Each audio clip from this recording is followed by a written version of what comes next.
Hello and welcome to another podcast episode. I am currently in Norway. If you watched me in beginning of July, you will recognize the location. It's my parents' balcony.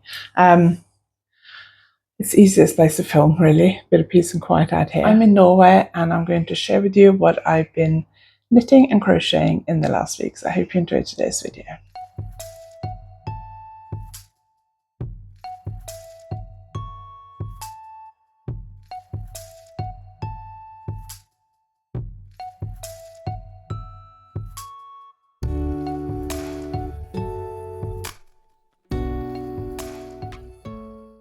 If you're new here, my name is Anniken. I design knitting and crochet patterns, and I teach knitting and crochet workshops online and in person. And I sell yarn through my website, YarnAddict.co.uk. My website is closed at the moment. It'll reopen about the 7th of September, I think. And when it does reopen, I do have quite a lot of yarn in my reduced section still on my website. So make sure you sign up to my newsletters. You get notified when it opens up again in September, because I'm here for 4 whole weeks. Also, if you like this video, give it a thumbs up. And if you haven't subscribed yet, please consider subscribing. And if you have a hype button, if you look below this video, there should be a hype button there. At least this if you're watching on your phone. I don't know if you're watching on the telly, whether you get a hype button or not. But if you have one, press it. I have no idea what it does, but I keep hearing YouTubers saying to press it, so I'm joining in. Who knows what it does. So August is my birthday month, so I have a special offer every week this month. It is 15% off my online courses, and this week it is from my Scandinavian stranded colorwork and steeking, or Fair Island steeking. So the techniques that I teach help you to do stranded colorwork with either one color in each hand, so one English style, one continental style, or both colors in your left hand. I also show you how to do continental knit stitch for those who don't know how to do that, and how to do the English knit stitch.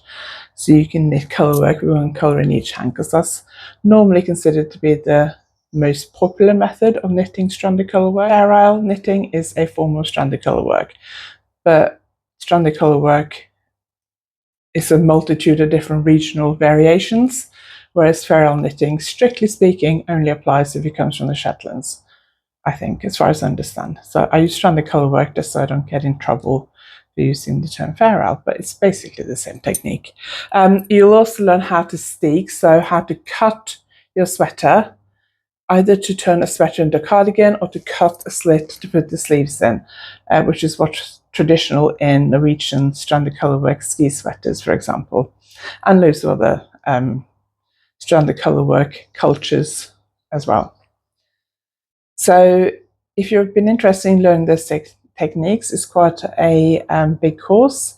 There's a lot of information in there. If you're interested, you can get 15% off until the 20th of August with the code birthday26, all one word. I'll put it on the screen, and I'll also put it in the description box below. Last time, I think I actually gave the wrong code, which is not good, but it's because I've written down the wrong code in my notebook.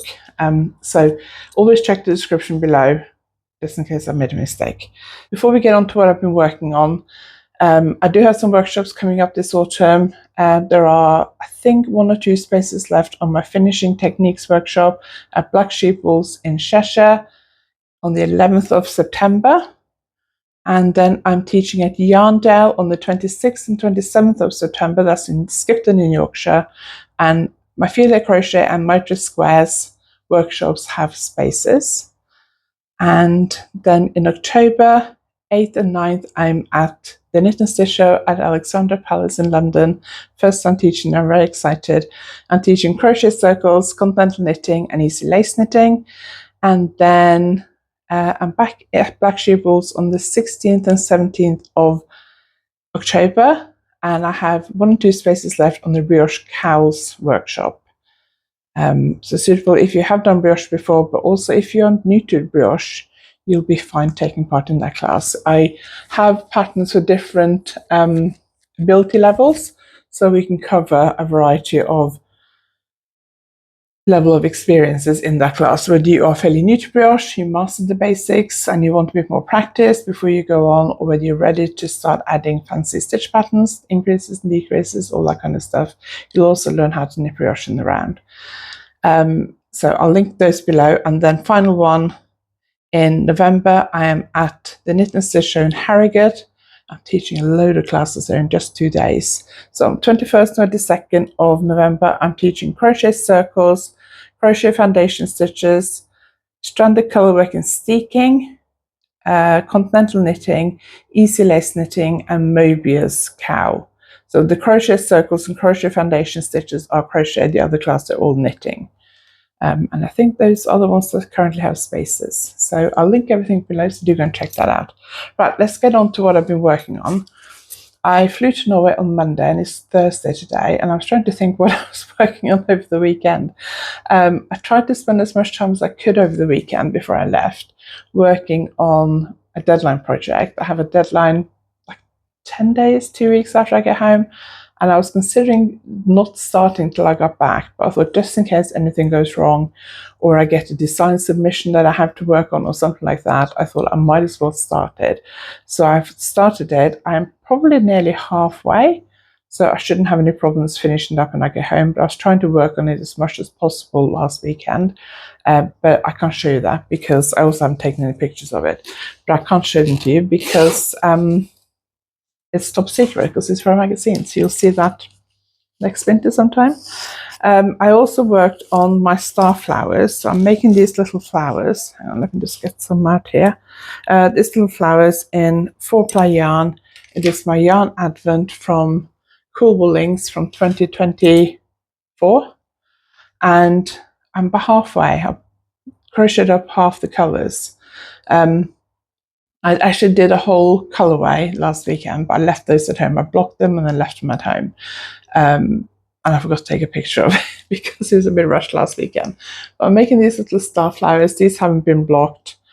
I did 3 of these on Monday on the plane. And then I slept for a bit. It's only a 2-hour plane ride. And then I did that one yesterday. Yesterday or the day before. I think it was yesterday. I went shopping in the morning, grocery shopping. So I popped into the coffee shop for 15 minutes and made one. I can make one of these in about, if I really go for it, I can do it in 8 minutes. But if I take it a bit slower, 10 minutes. So I made 4 of those. I can get 11 out of each 20-gram mini skein. So it's the YarnAddict, I think I said it, from Cool Woolings 2024. I have 20-gram mini skeins. It's sparkly sock yarn. So it's got a bit of sparkle in it. So I can get 11 from each 20-gram mini. So I'll have 7 of this colour left to do. And then last night I brought my project bag that I'm keeping them in out here, thinking I'll try and finish the green ones. And then I realised that my green yarn is actually in my handbag together with a crochet hook, so I can work on it if I get a chance when I'm out and about. And the yarn that was in my project bag is actually my blue yarn, so I made 2 blue ones last night. And then I decided to get back to my other crochet project. So I've only done 6 so far. I would like to finish them all while I'm here, and I have 12 colours to do. So, and I'm here for 30 days. No, I'm here 28 days. 30 days with the 2 travel days. So 28 days divided by 12, I need to kind of do 1 colour every 2 days. And it's day 3 today, and I have not finished 1 colour yet. I've done 6 in total, so I'm halfway. I know there are 2 colours, but it's over halfway through 1 colour if you think of the number of starflowers. So I need to do a bit more. I will probably. I've got to go shopping later. Later today, I have to drop my mum off at physiotherapy. And she's there for about an hour, I think, so I'm going to pop and do the grocery shopping while she's there. And I might see if I can pop into the coffee shop for a few minutes and do a little bit of crochet while I'm there as well. And then tomorrow, I got to go and apply for a Norwegian ID card. Don't have to, but Norway has an EU-style national ID card, and the UK government is very, very reluctant to have a proper ID card. I've decided it's quite useful to have a proper national ID card because when you travel, some European countries do require you to carry an ID card at all times. And apparently, UK driver's license is now not always accepted. I've read that about Italy when we were there. I read it after I got home, actually. So really you should carry your passport. And I don't want to carry my passport around. I had my UK driver's license, which probably would have been fine. But I thought I can get a Norwegian ID card. So I'm going to apply for it because I'm here for a long time. So I'm going to go and do that tomorrow. And it's in a town nearby. And they have a shopping centre there, quite a big one. So I'm going to go and have a look around the shops on my own. And there's also a very nice yarn shop there. So I might treat myself to a little bit. I don't know, we'll see. So I'm going to do that tomorrow. I also haven't been to the local yarn shop yet. I thought about it on Tuesday when I drove past, but I want to finish this project before I start anything else. The project I'll be working on the most is this crochet sweater. I did the back while we were in Scotland last Thursday. I used 3 skeins on the back. I may need to add a bit more length, but I want to make sure I don't run out of yarn for the sleeves. I have 500 grams, so it should be fine. And then also while we're in Scotland, I did the front down to just below the neckline by here.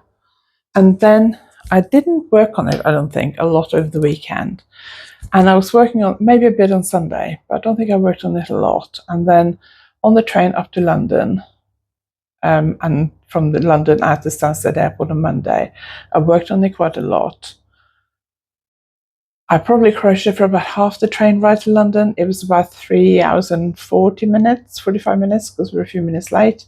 And I slept, or I tried to sleep for half of it. I slept for probably like an hour. But I did do a bit of crochet on the train, and then on the train out of London to Stansted Airport. And I can't remember if I think I worked on it at Stansted Airport as well. My flight this time was a lot earlier than normal. Normally my flight's about 6, 7 o'clock in the evening. This time it was 3:15, so there wasn't a lot of time, which was quite nice. Just getting to the airport. Oh, there's a helicopter going past, so hopefully you can't hear that. There's an Air Force base just south of here, about 15 minutes drive. So we do get a few helicopters and things going past here. I normally get the first or the second train up to London in the morning, because I worry that if there's a delay on the train, then I'll struggle to catch my flight if there's a problem. So I always catch an early train, because I think I might as well, rather than just sit at home for half the morning twiddling my thumbs and then rush to get there. And normally my flight's at like 6 or 7 o'clock in the evening. So normally I get there way too early, and I have often spent like 5-6 hours there, which is really boring. But this time I got there about midday. I paid for fast track through security, because I assumed as it's August it might be quite busy. It wasn't actually that busy, although the fast track was quite busy. So I'm not sure that it was worth it, but got through, walked through the shops, did a bit of duty-free shopping, and then found my favorite restaurant that I like to go to there, which was only like 3/4 full. I was expecting it to be packed, but it was less busy than the last 2 times I traveled, which was end of May and end of June. And had something to eat, read a bit of my phone, may have done a bit of crochet, I can't remember. And then I crocheted on this a lot on Tuesday, and then Tuesday evening I looked at it and I thought, I'm doing the wrong stitch pattern. So the previous sweater I crocheted a few weeks ago, the pixie yarn, purple, like bright pinky purple, black-ish, I'll put a picture on it on the screen, had a certain filet crochet pattern. And this one I'm using a different filet crochet pattern. So I don't know if you can see it. It doesn't show. You can see it at the top by the neckline there a little bit. So when I picked this up, I went straight to the filet crochet pattern I used for my Pixie Yarns filet crochet sweater. And I'd done probably about 5 centimeters, maybe a bit more, when Tuesday evening I realized, so I had to rip it all back. I'd probably worked up about 75% of a 50-gram ball, and I had to rip it all back. So when I took a break from it last week on the way back from Scotland, because I ran out of yarn, and picked it up again when we got home, I basically just defaulted to the old stitch pattern instead of looking what I'd actually done below on the rows below. So, and I thought when I was doing it, I thought this doesn't feel right because it wasn't working out correctly at the edges. And I was like, well, it looks okay from the row below because it starts off the same. And then after 5 centimeters, I realized it was all wrong. So I could have finished the front by now, but I think I've done 15 repeats on the back. And I think when I counted last night, I've done 11 on the front. So I'm going to try and do the final 4 today. And then I'm going to do the sleeves before I go back and finish the front. And last time, on the last crochet sweater I did the sleeves separately. I think this time I'm going to pick up stitches along here and crochet the sleeves straight onto it. We'll see. I'd like to finish this before I film next week's podcast, because I feel like I've been working on it for a long time and I just want to finish it. So that's my goal. Not sure if I'm going to make it or not. I'm also probably going to try this evening to wind up the yarn, which I didn't bring out here with me, which I got from Belinda at the Knitting Hotel end of last year. It is a really beautiful, rich purple yarn with sequins on. It's absolutely stunning, and I've been wondering about what to do with it. I want to do a shawl. I've narrowed down the shape I want, but I haven't narrowed down the stitch pattern yet. So I think I'm just going to cast on, but I haven't done any knitting since Sunday, and I'm kind of missing it. So I do have needles knit socks as well with me, so I might either go and get some sock yarn tomorrow, or I will cast on for this shawl. But I also want to finish this, so I wasn't going to cast on for the shawl till I finish this. But I think I need to wind the yarn by hand because I didn't wind it before I left home because it was easier to pack unwound, because the skein hank can squash into my backpack easier than a wound ball because it's more solid. So it feels like it takes up more space. So I do really want to wind that today, but I've got to do it on my knees, because my mum doesn't have a ball winder in Swift, I don't think. And again, one of my parents to hold it is just going to be a nightmare. So I'm just going to put it around my knees and wind it. So I'll probably try and do that this evening. Problem is, there's a lot going on there in the evenings. My dad has a carer now morning and evening, and even they can come at any time. And my mum quite often struggles to deal with them because, well, it depends on who comes. I'm not going to moan about it because I think they're doing a great job, but my mum finds it a real challenge, so I have to then jump up and sort it out. And if I'm in the middle of winding yarn, then that's difficult. So depending on what time they come tonight, last time they were relatively early, about 8, I think. And then luckily both my parents went straight to bed afterwards, so I had like about an hour of just chilling in the lounge on my own last night, which was really nice before I went to bed. So I'm hoping she'll come by the same time tonight and that they'll both go to bed. My dad's at the day centre today, so he's going to be quite tired tonight. So it's like when you have kids, young kids, and you can't wait to get your kids to bed at night so you can have a bit of peace and quiet. That's what I was feeling like yesterday. And it was only day 2 yesterday.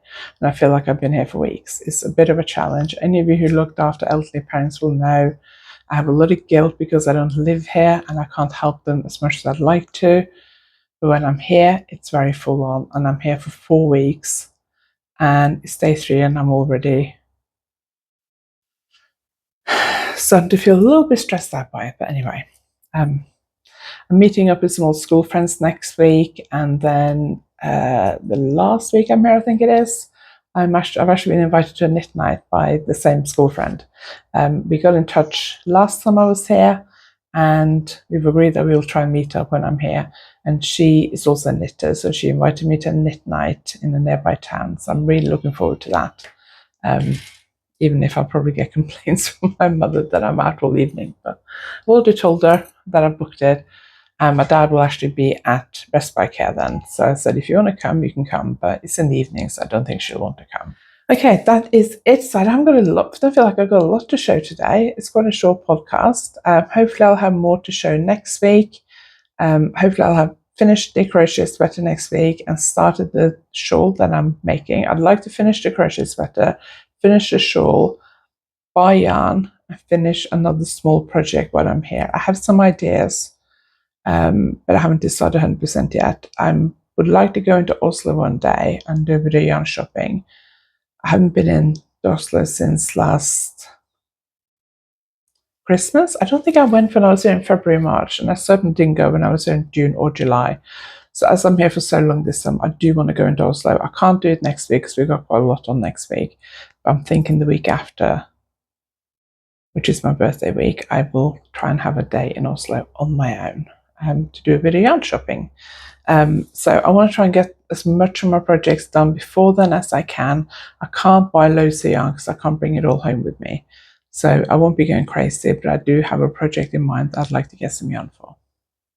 Probably get in a local yarn shop. I really want to go to Oslo and look in a few yarn shops. So hopefully I'll be able to fit that in, and then I'll vlog it, of course. I do have some other Oslo yarn shop vlogs on my YouTube channel. I think there is a playlist for it. If I remember, I'll link it at the end and below this video. But if you just go onto my channel page and look at playlists, I think there's a separate playlist there. That's it for today. Do check out my 15% off my Scandinavian stranded colourwork and steeking course, which is valid till the 20th of August, and the code is birthday26, which is all one word. I'll put it on the screen and in the description box below. I do, even though I say it's called Scandinavian stranded colourwork and steeking, that is because that is where I'm from. I'm Norwegian, obviously. So that's why I call it Scandinavian stranded colourwork and steeking, because Scandinavian colourwork is the stranded colourwork I tend to do. But it's the same techniques you can use for Faroe knitting, Estonian colourwork, Icelandic colourwork, Swedish bohus knitting, which I think is also colourwork.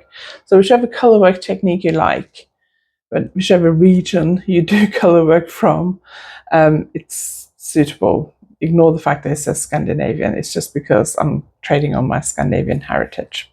Might as well. Do check out my workshops as well. They're all linked below.